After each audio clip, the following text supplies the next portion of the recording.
This is a video tutorial for my Witchful Thinking wrist warmers pattern, which is available for free on Ravelry. The link is in the description. For this pattern, you will need 32 grams of main colour and 10 grams of a contrasting colour. In this tutorial, my main colour is grey and my contrasting colour is black. We start with the cuff, casting on 25 stitches using a standard circular knitting machine cast on. This involves winding a waste piece of yarn in front of one needle and behind the next, alternating until you have the desired needles cast on. Using your main colour yarn, knit 29 rows.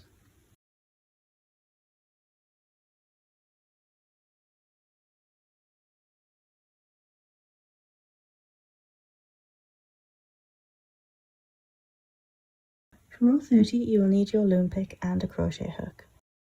Mine is a 5mm. You will be converting the fabric from stockinette to 1x1 ribbing. We will knit needles 1 and 2 as normal. Stop turning once needle 3 is raised enough to remove the loop. You can use a loom pick to help you do this. Once the loop is off, we want to unravel the column of stitches.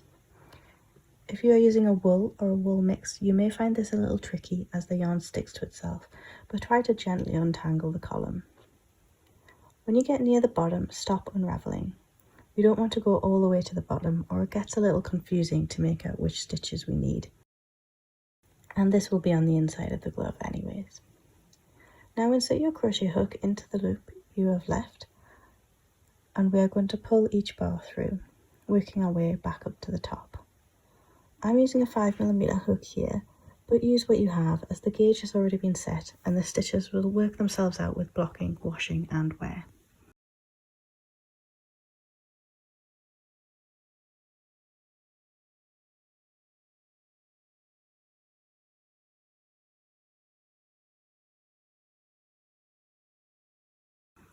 When you reach the top, put the final loop back onto the needle.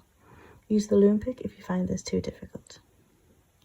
You can also unhook the fabric from the pins if you are really struggling. Just make sure the loop on needle 4 doesn't fall off. Knit needle 4 as normal and then stop at needle 5 and repeat what we did for needle 3. Here is a close-up view of the process. Remove the stitch with the loom pick, then unpick the column until you are near the bottom.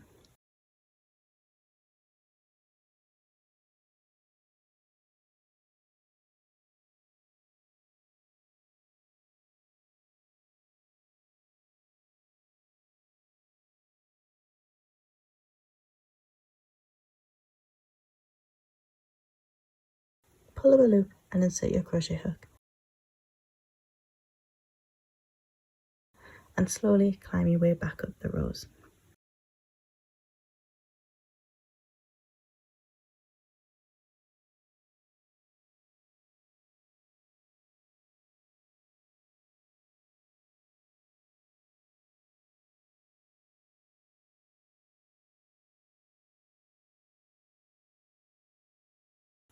When you reach the top, unhook either side from the pins so you have enough wiggle room to replace the stitch back onto its needle.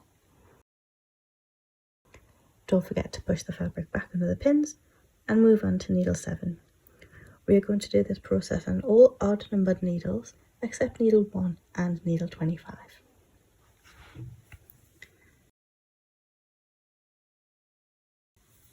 For row 31, we will make a brim, or in this case, a folded cuff. This row will also be our first row in our contrast colour. So I'm adding the black yarn into the guide.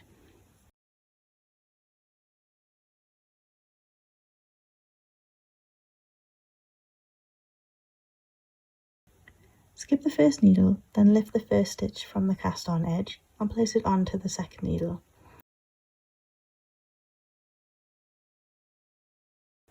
I'm using the waste yarn as a sort of anchor to lift the stitch and help guide it onto the needle. Remove your waste yarn and push the stitch down. We want it to be knit on this row. Turn the machine to raise the next needle and place the next cast on stitch onto that needle.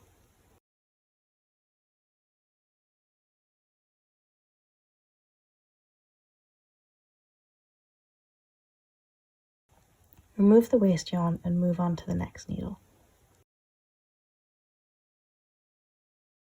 Let's take a closer look.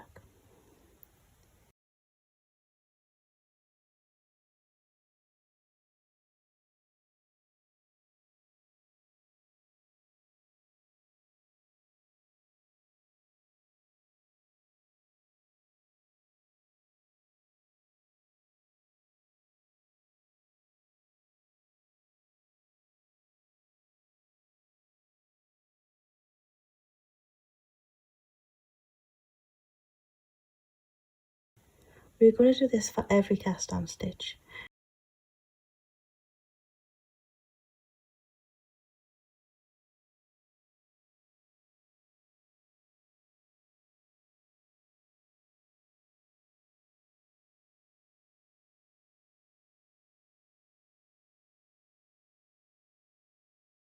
It can get a little tight when you get near the end of the row, and you may need a loom pick to help you lift the stitches. When you have 2 needles left to do, you may find you have run out of cast on loops. The last one is a little hidden at the side. Again, grab your loom pick if it's too tight to attach it with just your fingers. The final needle we will leave empty.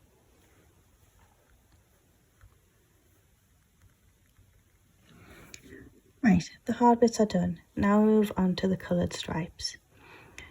We already attached our contrast yarn in the last row, so the next row we work as normal.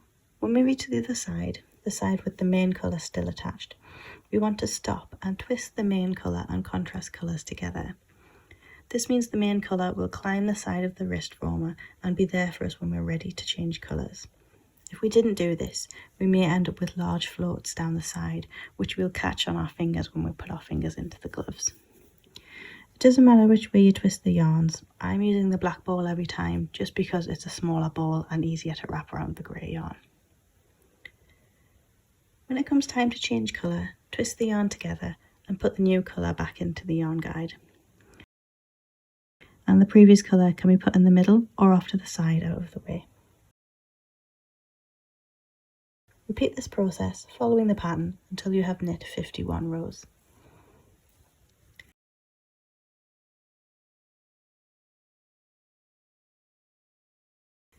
Now we are ready to cast off and seam. We will start by removing the yarn from the guide and placing it in the middle of the machine. Turn your machine and using the darning needle and some waste yarn, remove the stitches from the machine. You can do one at a time or multiple. I like to do about 6 or 7 at a time. When you get near the end, remember to place your finger on the final stitch so it doesn't fall off before you get to it with the darning needle. Now it's time for seaming. I'm going to seam this together using a mattress stitch. The way I start a mattress stitch is you need to at first find the lines that you're going to stitch together. So flatten out your knitting and then sort of give it a tug so you can see the bars in between the stitches. I like to do 2 bars at a time. It's just, I find it's quicker. So we're going to start with 2 bars up. Then we're going to go to the other side. And it's the same thing. Go underneath 2 bars, come up. Okay. Then we swap to the other side. You can see this is the strand that's coming out. This is the hole it came out of. So I'm going to go underneath 2 bars, pull up, and then if we were to just give this a tug, you can see it pulls those stitches together and it's rarely invisible. Again, I'm going to find where I came out of, here, 2,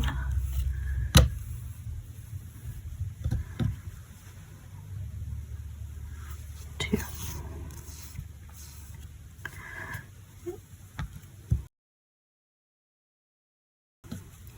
You just want to always give it a tug from the bottom just to make sure that you're not pulling too tightly.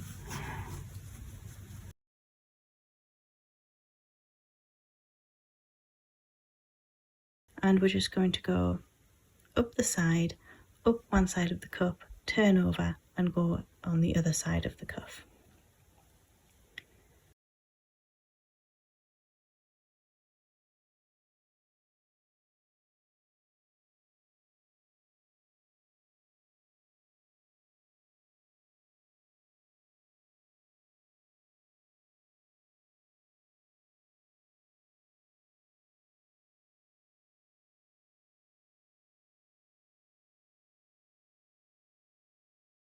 The decorating edge is constructed using crochet. I'm using a 5mm crochet hook. For row 1, we're going to single crochet in all stitches. To start, you want to insert your hook into the first stitch, yarn over and pull through. When inserting your hook into the stitches, you want to ensure it isn't twisted first. Then we're going to yarn over and pull through, yarn over and pull through both. And you're going to repeat that all the way around. So pop your hook into the stitch, yarn over, pull through, yarn over and pull through both. After the final single crochet, you want to slip stitch to join. We can now remove the waste yarn, but before you do that, you may want to try on the glove and test the fit. If the edging seems a little tight, undo the single crochets and try again with a larger hook. Once you are happy, we can move on to row 2. We start row 2 with chain 3.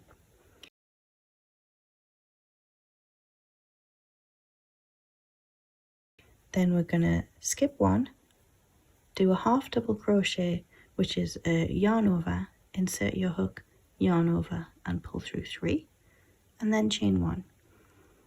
And we will repeat, skip 1, half double crochet, chain 1 to the end of the round and slip stitch into the first eyelet hole to join.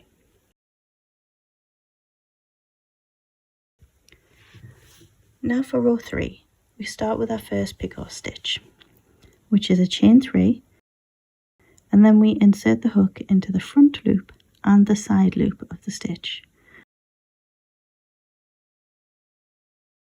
Yarn over and pull through both. I know this is quite hard to see on a dark yarn, so here is a graphic of the process. Please excuse my terrible drawing skills. Hopefully you get the idea. Now we do a single crochet if you can, otherwise a front loop single crochet works just as well. Then single crochet into the eyelet hole and start the cycle again.